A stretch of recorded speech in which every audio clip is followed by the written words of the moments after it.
This week's guest is the founder of the first UK PMDD charity. After living with debilitating symptoms for years, she had to go to her GP to educate them on what it was. The charity is moving mountains for this condition, and I am delighted to welcome the woman behind it all, Phoebe Williams. I'm really excited to talk about you and to talk about the charity, because both are really important. Can we start with your story? Because I think it's really good to kind of give a background into you and what's happened to you. Yeah. So I'm Phoebe. I've got PMDD. I have had it for like over a decade. Wow. So I'm 28. I've had it since, from what I can remember, 18, when the symptoms got really bad or significant enough for it to affect my life. Yeah. But only got diagnosed when I was 22, and that was having like gone from doctor to doctor, trying to get the help that I need, not really knowing what it was myself. I mean, definitely not knowing what it was myself, because PMDD just wasn't a thing. But just knowing something wasn't right. Yeah. And so, I went to many, many doctors to try and just get some answers. And it wasn't until I told the doctor, I've got PMDD. Oh my God. Didn't leave that room until, they gave me the diagnosis that I discovered that I had it. So, set up the PMDD project as a result of me spending years kind of like in the dark, kind of years not knowing what I've got, I hate to say wrong with me, but what's wrong with me, feeling different from my friends who also experience periods and yet they're not floored by it every single month. And just from doing my own research into PMDD, once I knew that's what it was, everything on there was like really scary. It was like really research, science focused, and my little brain couldn't take it. I was just like, I don't get it. Yeah. And it just freaked me out a little bit, and I was already really scared of the way I was feeling. So I decided to set up the PMDD project initially as just like an Instagram page to support people, just to like share information. I suppose subconsciously a way for like my friends to know what was going on with me, rather than me having to actually tell them. Yeah. And for me to make sense of it as well. And the PMDD community was just incredible. So many people that just sort of resonated with what I was saying, and maybe stumbling across a post and going, oh, that's what I've got. Yeah. And I think that reaction just made me realise that, okay, there's a big need for the PMDD community. Yeah. There needs to be someone who is like standing up for the PMDD community and just sort of representing them. And at the time, and still now, there wasn't a charity in the UK for PMDD. Yeah. So just thought, well, I might as well set one up. Thought you'd fix that problem. Yeah, thought I might as well, yeah. So if we go all the way back to when you're 18, what started happening to you that panicked you and kind of scared you when we're talking about menstrual cycle and your period? The rage. Okay. Oh God, I don't experience the rage now. I mean, I get irritable, definitely get irritable, but the rage at the time was just like nothing else. And it was, of course, only like the week or two before my period. Yeah. And at the time I didn't really connect that. I knew it would come and go, but I didn't really connect that. But oh my God, the rage. And are we talking about rage all the time, or like peaks of it, or? Peaks of it. So we're talking about in the luteal phase, which is the phase before menstruation, which is the phase when the PMDD symptoms are rife.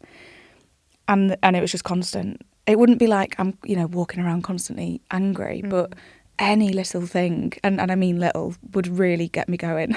I used to just and I had a boyfriend at the time, bless him, like, I was horrible. I used to scream, shout, just get so angry, and I'm not an angry person at all. Yeah. And then I'd come on my period and I'm like, oh, I'm back to being like calm. And so I'd say that was the biggest one for me. But yeah, my symptoms have kind of changed over the years. So, but that was the first sign I was like, something's not right. Yeah. And then what happened? Did then more kind of develop from that? Because I've spoken to one other incredible lady that does a lot of work with PMDD, and she kind of said to me when she was doing her own Googling, because obviously GP was not very helpful, there's like almost like a criteria of like things of like if you're experiencing like 5 or more of these things, what are those things that you can also experience with PMDD? So the main ones, I mean, there are so many different symptoms, but the main ones is the rage, the irritability, the depression, the fatigue. So I think my symptoms started becoming more fatigue and quite depressed. And that was at university, and I think my friends started to notice, God, you're so grumpy. Like, I could be quite hard work. And I was like, why me? Like, why am I being different to everyone else? Why can't I just be like happy all the time? Yeah. And those were the symptoms when I really started to notice there was a problem. So yeah, I'd say depression, anxiety, which is my key symptom now, brain fog, and yeah, just the irritability, rage, and just the mood swings. You can go from 1 minute being absolutely fine to the next, just floored by just depression, I suppose. You can't get out of bed because you just feel, what's the point? Wow. So I'd say they're the main symptoms to look out for, but you know, there are so many. It's hard to distinguish. And you had this at university, so that must have been really complicated. How was that for you? Like you say, trying to get your friends to understand, but feeling like totally alienated from your friends. Like, how did that? Hard, yeah, really hard. It's something I always think about now. I think I've got a good control over my symptoms now. I mean, it's still, I'm not cured. It's still bad, but it's definitely better than it was. And when I was at university, fair enough, my lifestyle was not super healthy. Yeah, tell me about anyone's. Yeah, it's pretty gross, to be honest. My first year, I'm like, oh my God, what were you doing? I was a hermit. Yeah, I was. Yeah. Oh, it's embarrassing. Yeah, it is. Yeah. But so, like, obviously, I'm not supporting my health through being at university. But even so, I just remember my friends, my housemates being like, God, you're so grumpy. And like, you're a bit scary. And that always bothered me so much because I was like, but you get periods, why are you not being like I am? And like, why am I being different? And it was quite clear that it was a problem. And so went to many doctors, actually, and a therapist as well. And one of them at the time, and I'll never forget this, one of the doctors said, because I said, there's something wrong. This isn't just periods. I feel so, and at the time I was experiencing suicidal ideation, which is another key symptom. Oh my God. And shared that with the GP, which is a really scary thing to do in general. But as a kid, I'm not a kid, but as a uni student, I'm still getting to know me. I'm still like a bit awkward. To share that with a stranger was really hard. And their response was, I think you're just being a bit dramatic. Yeah. I'll never forget that. Oh yeah. God, tell me they didn't say that to you. Yeah, they really did. That was the worst experience I had. Don't think it's... What did you say? Or like feel or do or anything when they said that? Just felt shame. Complete shame. Just couldn't get out of that room quick enough, and just went home and thought, oh, well, maybe this is just me then. There's no cure. I am just a bit different. Wow. But that's not uncommon. That response isn't uncommon. And there was another time when they said maybe it's bipolar because of the conflicting, or there's just a switch in personality. You know, I've had other people say that when they've been looking for PMD diagnosis before they get to the point where they realise that's what it is. And just being antidepressants just being shoved on them, like Kit Kats. Yeah, exactly.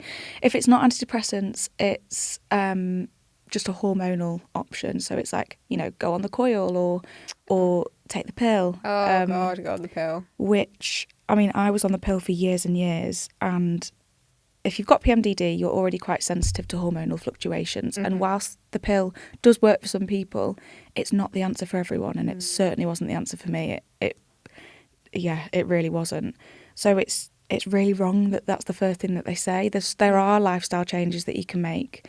There are so many different treatment options, but I think often we're faced with just the GPs not actually knowing what to suggest, so they just come up with the contraceptive pill. Yeah. I think you're totally right. I mean, I spoke to someone in the medical community, and they were talking about, I can't remember the exact number of hours, but the number of hours that any medical student spends on women's health, let alone actually reproductive health, is tiny. It's like the smallest proportion of time they spend in terms of training. Oh, yeah. So when, you know, young adolescents think, I want to go into medicine, I want to help people, I might want to be a doctor, surgeon, whatever, fantastic, that's great. But then they go and get educated and they barely learn about something that affects 51% of the population. Exactly. 51%. Yeah. It's crazy. It is. And I think there's so many women's health issues. And we're only just really getting to grips with menopause. Yeah. But we're just unpacking the severity of like PMDD. And actually it's so common. But like there's probably also other conditions that we've not even touched the sides on. Yeah. It's quite scary how little it's talked about. PMDD? So I think in 2023, 2024, there was a study that said that the estimates were it's about 824,000 people in the UK, so people who menstruate in the UK, but to be honest, I think it's far greater than that. I think we're probably around about the million mark. Okay. And that's because of the lack of awareness. You know, still every single day I'm talking to people that come across the page or come across PMDD in whatever capacity, and they realise, oh, I've been living with that. Yeah. And I know for a fact, I could put all my money on it, that there are people right now living with it every month, wanting their life to end quite brutally, and not knowing that there's a name for that, and that there's help out there. So I think it's probably a lot more than 824,000, but that's the estimate at the moment. Wow. Okay.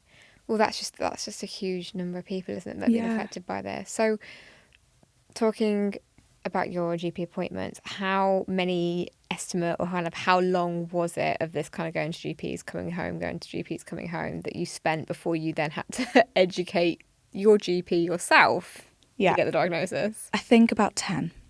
Just over the years. And also, this is bearing in mind, I was going in not knowing it was PMDD. Yeah. I was just going in and saying I've got these symptoms, but at no point did the doctors say, how often do you feel it? At no point did they bring hormones into the conversation.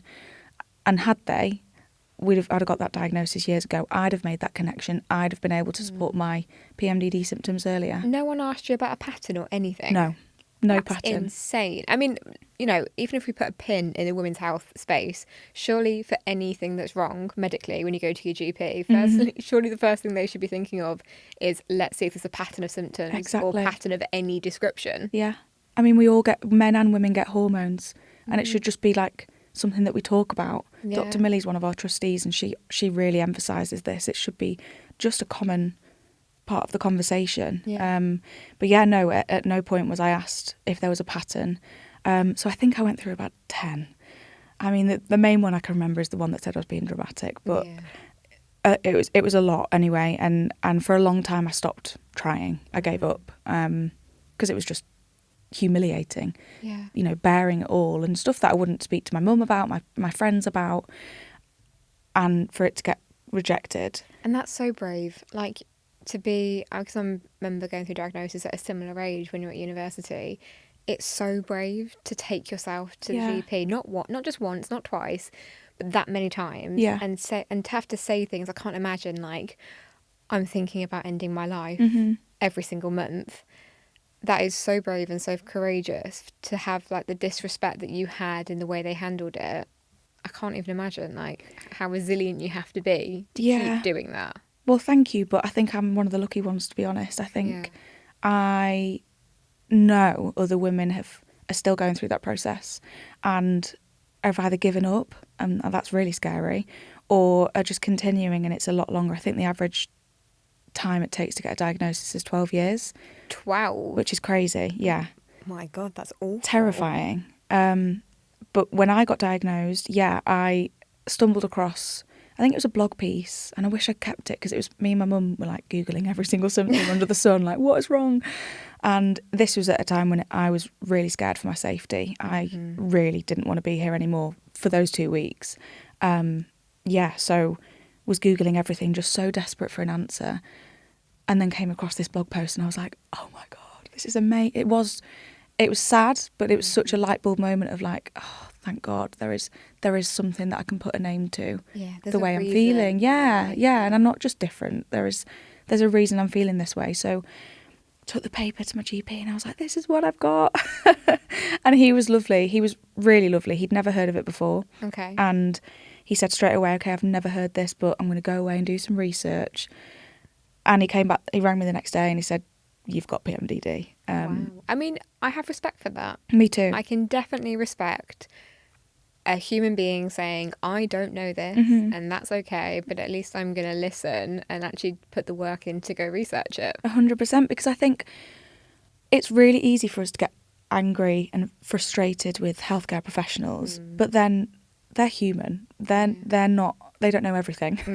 As much as we think they should know everything about our health, they don't. They've only been taught X amount of things, and like we touched on before, PMDD is not part of the curriculum in medical school, so we can't expect them to know what it is. And I think that's our approach with the PMDD project as well, is sort of stripping it back and gently teaching them about it, so that it should become a key part of just what they know. Yeah. It's a chronic health condition. It should be.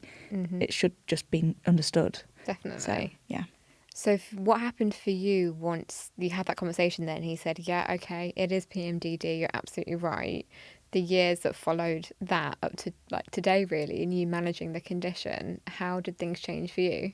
Yeah, so I managed to get help. I mean, definitely not cured, but just sort of, he put me on SSRIs, antidepressants, which initially I was afraid to do. But then having conversations with my mum, realising, okay, I've got a condition, much like someone having high blood pressure and they need to take medication. That's okay, there's nothing wrong with that. So there shouldn't be shame in taking medication. And if it's going to help and I'm desperate, then I'll try it. It's not for everybody though, and I'd never recommend it, because it's not one size fits all with PMDD. Yeah. But for me, it's alleviated my suicidal ideation. I don't experience that anymore. Yeah. And that is the best thing for me. So the first couple of years was difficult in a way that, I mean, now I can talk about PMDD all day long. Every man and his dog knows I've got PMDD. But at the time with endometriosis, I'll tell anyone that I bump into. Yeah, like you won't shut me up about it. But I think to begin with, there was a bit of shame. Okay. Certainly shame around taking medication. I mean, I'm open about it now, but at the time I always hid my tablets, or I don't know, I just wasn't comfortable with talking about PMDD. And then, what were you worried about? The fear, judgment of not being completely normal. Okay. Which if anyone said that to me now, I'd be like, as in that's the way they felt, I'd be like, oh my God, you are still normal, you're still a normal person. But yeah, at the time it was such an alien concept for me, having PMDD, that until I wrapped my head around it, could I start talking about it. And I think menstrual health as well, again, I can talk about periods all day long, but I think it's always been a taboo thing. We've been trained for it to be our own problem that we just deal with ourselves. So for my condition to be a menstrual related condition was another challenge, I think. So for the first couple of years it was, coming to terms with that, figuring out how PMDD affects me, because it affects everyone differently. Yeah. And now I think I've really grasped the triggers. I've really got to know my cycle, so I know when to look out for the bad times. And I think I feel empowered by PMDD, and I hate it. I really do. I wouldn't wish it on anyone. But I'm also really grateful for it because of the people I've met, and I think I'm an empathetic person, and I think PMDD people are the most resilient people you could meet. Endometriosis you would as have well. To be, right? Yeah, definitely. So I'm proud of that, definitely. It's a huge amount to be proud of. Especially the women I work with, we often talk about the kind of theme of acceptance and what it is, what it looks like. Everyone has a different answer, I think, 'cause it's a very personal thing. If I asked you about your kind of journey road to acceptance that you're still on or have got to, how do you feel about that? Do you feel like that journey is still ongoing with PMDD? I'd say it's still ongoing. Yeah. I'd say when I'm not in my luteal phase, I'm really empowered, and I'm trying really hard to empower other people who are maybe at the beginning of the process of, oh God, I've got PMDD, I've got this for life, what do I do? How do I deal with this? Yeah. And I think I'm so passionate about normalising menstrual health conversations full stop, but particularly with PMDD. So I think in terms of accepting my condition and my diagnosis, I'm pretty much there. But then if you ask me when I'm in the luteal phase, it's very much, woe is me, why me, why do I have this? And not quite there yet, I don't think. But I think that just depends what cycle and what time of the month I'm in. Yeah, I think that's very understandable. I think it's similar to myself. Like when I'm not having a flare up, I'm like, absolutely, like I'm working together with it. We're in sync. Like I'm empowered. This is all good. And then when I have a flare up, I'm like, what did I do to deserve this? Like, because yours, I can imagine your flare ups aren't cyclical as well. Do they sort of come and go whenever they please? They can be both. Okay. It's a whole fun and games. But yeah, like you, I've learned a huge amount about the menstrual cycle and trying to live as cyclically as I possibly can, and it makes a huge difference. And touch wood, the condition's in the best place it's been in since I got diagnosed. But life happens, you know, like me and my family had some really traumatic things happen a few years ago, and some massive curveballs got thrown at us. And that was something so out of my control that the stress, emotional, physical, mental that it caused, my endo went, you know, batshit crazy. It just was like a roller coaster that was out of control. So I completely resonate with that. Yeah. I'm in a job now that I love. Obviously, I'm doing the PMDD project, but have a full-time job on the side, and it's a job that I feel safe in. It's a job that I'm surrounded by such kind people that genuinely care. Yeah. But prior to that, I was in a job I absolutely hated, surrounded by people that didn't get it, didn't want to get it. Okay. And that really, really impacted my PMDD. Was probably the worst my PMDD's ever been, because I wasn't happy. My external factors, I couldn't, you know, you can control so many parts of your life. And the bits that I could control, I wasn't happy at all. And that therefore impacted my PMDD to no end. So I think I'd always advise people as well that when you're feeling really, really bad each month, maybe look at why you're feeling bad. So, for example, if you're desperate to get out of a relationship every single month, and then you come back out and you come on your period and you're like, okay, it's not that bad. But during the luteal phase, you're desperate for it to end. Maybe you need to look into the relationship, and maybe you're not truly happy, and there's questions you need to be asking and that kind of thing. Yeah, because I guess coming out of the luteal phase and being like, oh, it's not that bad, that's not the same as I'm really actively happy, or I feel safe, or I feel happy. So yeah, you're right. Sometimes I guess it's balancing what you need to acknowledge with the condition and what PMDD is doing to you during that phase. Yeah. But also acknowledge the fact that there could still be factors and lifestyle and choices you're making that are impacting your life. Even if you didn't have PMDD, they may not still be right. Definitely. And I think it is also important to say, like, there is such conflicting thoughts there, because you can really be so happy in your relationship, and then the luteal phase hits and I'm just a different person. Yeah. It's like having two personalities, because the thoughts I have during that time are so different to the thoughts I experience every day normally. Yeah. So it's really difficult to give advice, because it is like two split personalities, really. Yeah. How you mentioned when you were younger, when you were starting to really suffer, and your boyfriend, how has it affected you, relationships, whether that's like romantic, platonic, like you say, work relationships? How does PMDD come into that? I think massively. I mean, all my friends are really, really supportive, and my family, everyone. But there are 2 weeks of the month where I will let people down, because I've got it in my head that no, this month I'm going to fight it, I'm going to be able to socialise, I'm going to be fine, and make the plans, and it comes around to it, and just last minute I just can't. I just don't have the energy, I don't have the strength to do it, and so have to let people down. So it definitely impacts my social life, because then for the 2 weeks I'm feeling okay, I'm running riot, trying to make everything all right, and trying to fix things, and trying to see everyone that I can, to the point where I burn out. Relationships, I'm fortunate enough to be in a really great relationship where he just gets it. And I can just say to him, it's that time of month, back away. And he does. Go into the man cave. Yeah, I you will just come and knock when I'm ready. Exactly. I think he's probably scared of me. I actually asked him, what am I like? How do you see me when I'm in PMDD? And I thought because I'm really insecure when I'm in the luteal phase, like my self-doubt is next level. Yeah. And it impacts my relationship in that respect, because I just get insecure, and it's a constant battle.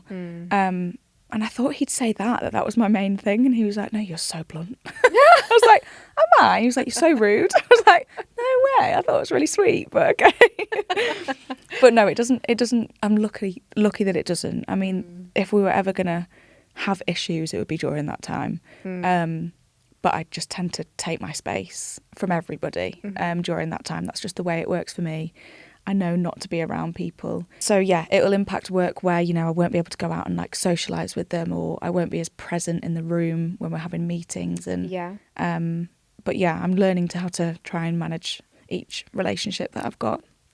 It's a lot. It's a lot for anyone without any additional conditions or things going on in their life to navigate all different relationships at different points and things. Obviously, I don't have PMDD, so I don't experience anything like that at all. But it does resonate what you said about your partner saying you're really blunt, because I will just for a few days every phase, I will have my moments where I think I'm right, and I just think that Charlie's somehow being the most irritating person 100%. on the planet, and for some reason he's chewing louder than normal and breathing louder than normal, and he's doing something with his nails which I could actually murder him for. It's the breathing. It's like, can you not? It is the breathing. It is the breathing. And I'm like, why can I hear you? You are snoring whilst awake. Like, who does that? And then a few days after, he'll be like, babe. And I'm like, yes. And he's like, you were a real pain in the ass the past few days. And I'm like, oh, okay. And he's like, have you come on? And I'm like, yeah. And he's like, oh, yeah, okay. I'm like, oh, well, thanks for actually being the person that probably watches my cycle for me. Yeah, I do it, but yeah. I've got like a second pair of eyes. Yeah. Like, you were a bit of a monster. Yeah, I think that's fair enough. I think they do put up with a lot, don't they? I mean, they should. It's not that bad for them, but they do put up with a lot, bless them. Yes. Yeah.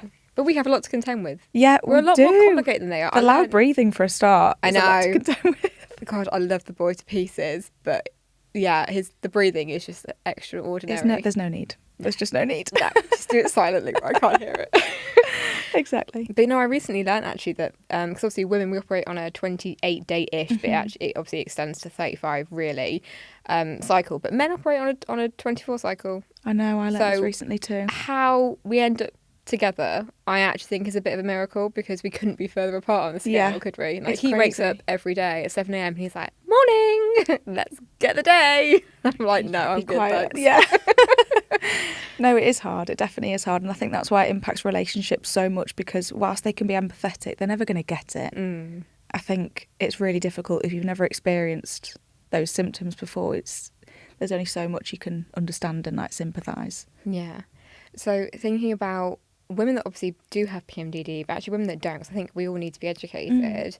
What do you think needs to happen with like the education piece for women, whether it's PMDD and or menstrual cycle?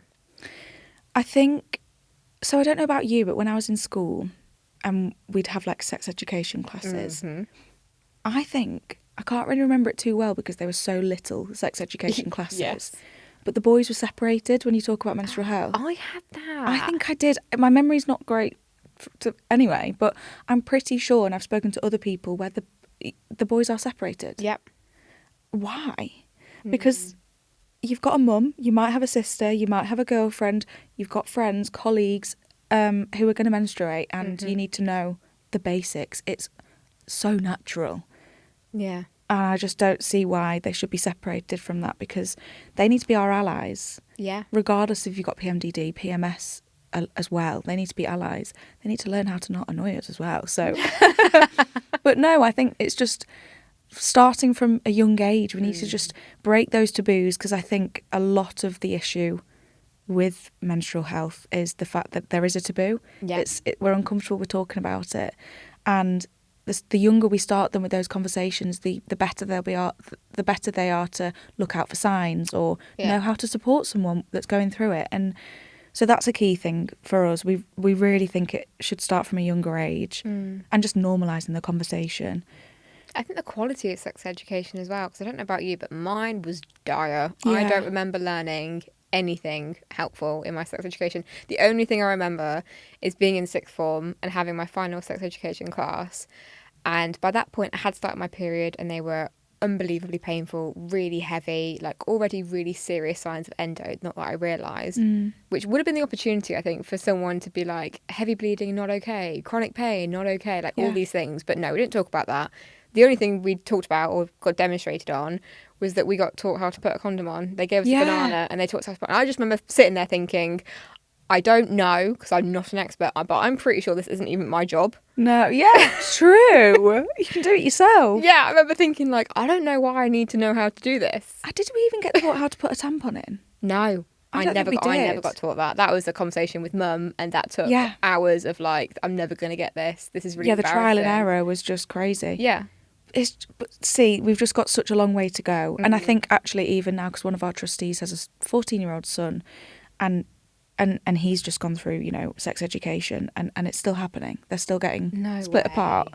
So it's still an issue. And I think the younger we teach them, the younger we introduce menstrual health conditions into the conversation, the better. But then as well as that, I think, and something that's really important, something we're really passionate about at the PMDD project, is educating businesses, educating business leaders, because for me and for many people with PMDD, our work is massively impacted when we're in the luteal phase. And so if we, and more often than not, it's a male leader or a male manager, and they need to know how to support their staff, because we shouldn't be penalised for having PMDD, but there should be support in place. And at the moment, there isn't. Okay. And how do workplaces and managers in those positions take that? How's the response been? So PMDD there's no policy for it at the moment. I think we're just beginning to, well, I know menopause policies exist. I don't know if they're mandatory, but they're one of the first women's health conditions to have a policy in place. Is essential to. I can't believe it's not been in place up until now. I know. But yeah, in terms of PMDD, it's not, there's not really a thing for it. I know in my job, they're really, really inclusive, but hadn't talked about PMDD up until I banged the drum. Yes. Yeah, and we're working hard to, and we've been to a couple of businesses and done workshops, but we're working hard to educate them, just talk about sort of like the signs to look out for if maybe one of your colleagues has got it, to point them in the direction of the adjustments that are out there. So if flexible working is required, or having a fan on your desk for the hot flushes, being able to work from home. And we're working hard to create a policy. I think it should be so essential for us to offer policies to businesses that they can implement as a bit of a comfort blanket for people with PMDD, knowing that if 1 month is particularly bad and I need to take time off, there's going to be no shame in that. I won't be penalised for that. I won't be penalised. My career will, go down the drain because I have to take this time for myself. Yeah, because I think I saw some statistic, and I'm not going to say it because I can't remember what it was, but it was a really high percentage of women don't share their issues with menstrual health because they don't feel able to with their manager. They feel like they're going to be discriminated against or taken action against if they share that they're struggling with their menstrual health, which is so scary. Yeah. And I think, a lot of women are suffering, and a lot of women aren't able to progress in their career if they have PMDD, because, if you've got 2 weeks of the month where you're massively set back and you're not your usual self, then you can see why there will be career setbacks, but there shouldn't have to be. No. And there should just be that support in place to ensure that you can feel safe in your job. Yeah, definitely. And the education of the GPs, which you mentioned at the beginning as well. So how does that work? What's the response been like? I'm really pleased to hear that is happening, because the fact that they're responsive and that you're being able to provide that education, I think it will just fill a lot of women with a lot of reassurance that the education piece is out there for them. Definitely, and that they know that if they go into the doctor's room, they're going to know about it, and they're not going to have to explain, because you only get 15 minutes in the doctor's room. You don't want to spend 10 minutes of that explaining what PMDD is and then trying to convince them that you've got it. So I think it's just having that reassurance that they will know they're well equipped should you go into the doctor's room with it. The response has been really great. Good. Yeah, really, really great. And we're continuing to sort of get bookings in with various GPs. And these GPs are qualified, trainee or qualified, because we can't just yet get into the universities and switch up the curriculum and make PMDD a key part of the curriculum as much as we'd love to. That's an uphill battle. Massively so, yeah. It will take a lot of time, but what we can do is we can ask GP practices, are your GPs interested in learning about PMDD? And actually, more often than not, they are, which is great. Amazing. I think we've got to remember, these people are incredibly intelligent. They will be presented with many different conditions. They won't know all of them, and they're willing to learn. We've definitely learned that. And the feedback's just been really great, and they've admitted at the beginning they've never heard of it before, but every single one of them has left that room feeling confident with PMDD, confident with how to recognise it in somebody and how to give them the right level of support. So amazing.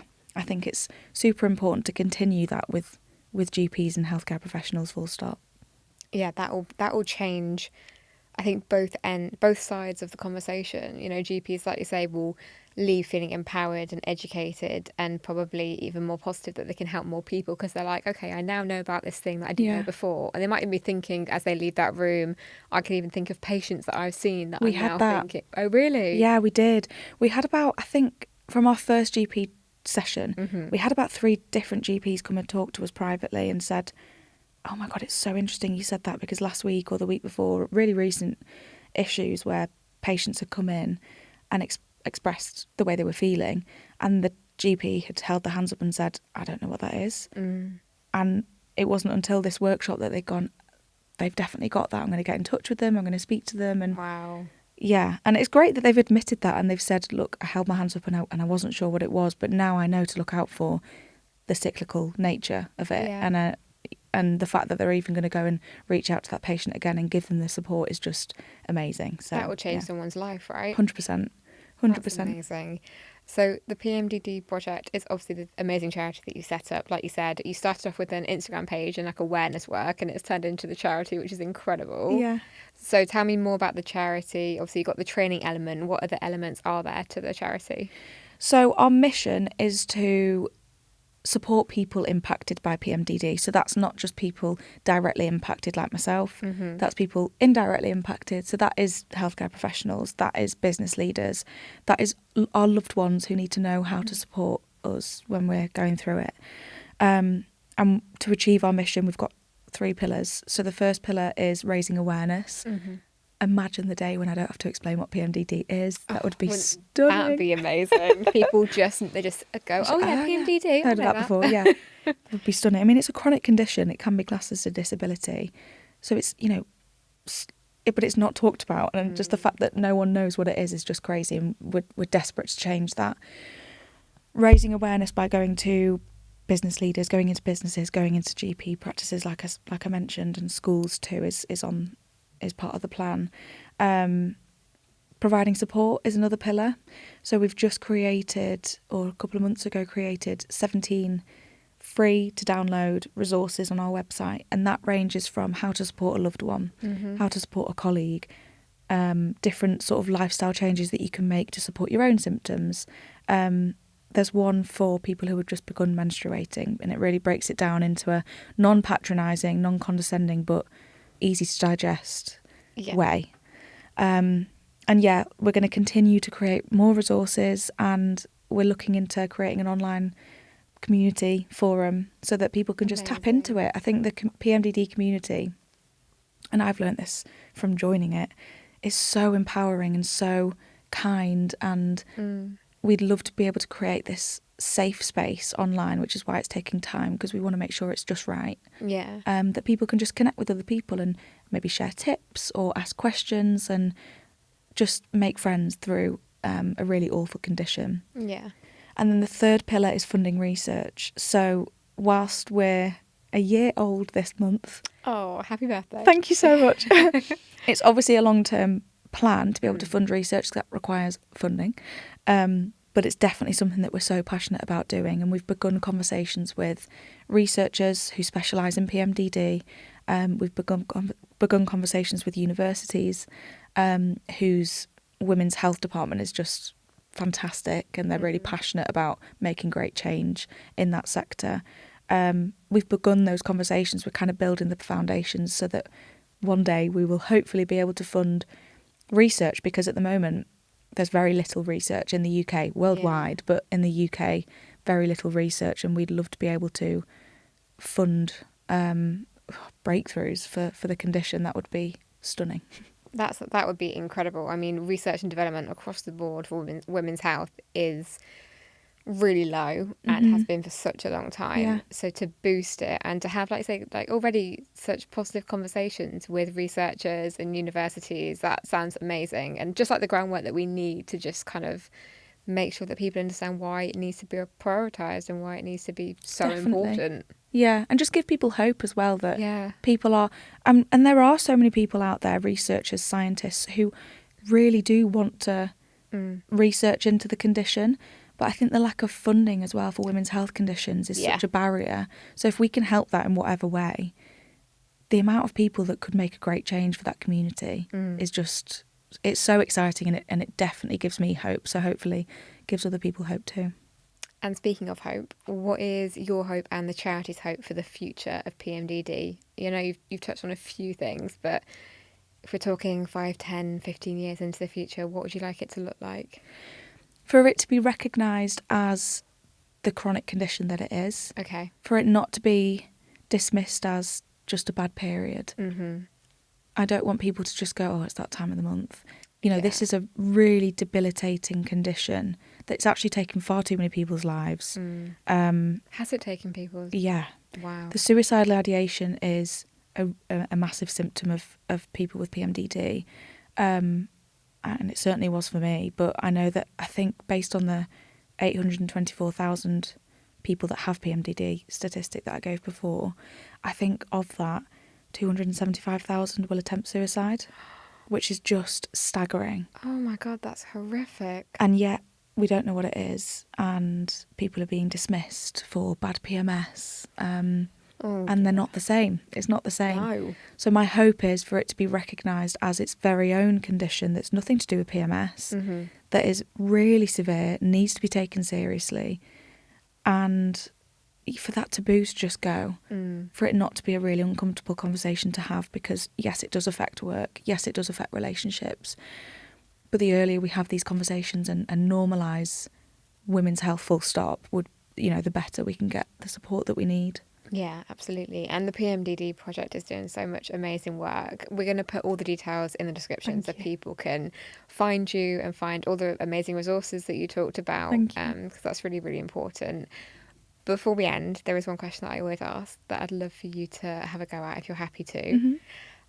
If you could, imagining that you could talk to your younger self, whether it's when you first started your periods and you're kind of a teenager, or when you were at university, if you could talk to her, give her some advice, say anything to her, what would it be? Oh, that's so lovely. What would I say? There's nothing, you're not damaged. I think I beat myself up so much, and I think I still do, to be honest, of the way I've behaved and my mood. So I'd tell myself, you're not damaged. There's a reason why you're feeling the way you're feeling. Yeah. And to not give up, because there were years when I desperately wanted to, and I'm so glad I didn't. But I think it would just be reassure myself that, yeah, definitely don't give up, and there is so much hope on the horizon, and through something really dark and debilitating, we're going to achieve something really incredible. Yeah, it doesn't make what you experience every month or what you suffered for years okay. It doesn't make it suddenly fine and magic it away. But you're right, something really amazing has come from it in terms of how you've changed your life and also how you're changing other people's lives all the time. How does it feel to have those messages and have those conversations with people when you know that you're literally changing their life? Oh, it will just never get old. Yeah, the amount, I just love, and I can harp on about the PMDD community all the time, but I genuinely mean they are just the loveliest people. Yeah. Because we just get it. I think because PMDD is not often talked about, and, you know, more often than not we're faced with just bad PMS. When you do speak to that one person who just understands, it's so validating, and it just makes you feel all warm and fuzzy inside. And I don't think it'll ever get old when someone messages saying, I've finally been able to get the diagnosis through your resources, or I've just come across your page and I no longer feel alone, or, you know, the symptoms that I was experiencing, I'm not going to take action on it. That'll never get old, because that's the whole reason why I'm doing it. If I can help one person, then yeah, I'm happy. But a long way to go, and there's still some really sad conversations too, but yeah, it's just, I love it when people message and say it's helped them in some way, because it just means that we're doing the right thing. Amazing. Well, I have no doubt that you've helped one. I'm sure you've helped hundreds, if not thousands already, and you'll help a lot more people. Thank you so much, Phoebe. Thank you. You've been phenomenal, and I've loved our conversation. Me too. Thank you so much. I loved our girl chat this week. Thank you so much for listening. If you enjoyed today's episode, then don't forget to hit the follow button wherever you're listening. To find out more about us or today's guest, then head to the show notes. Until next time, I'm Alexandra, and remember, it's not just a period.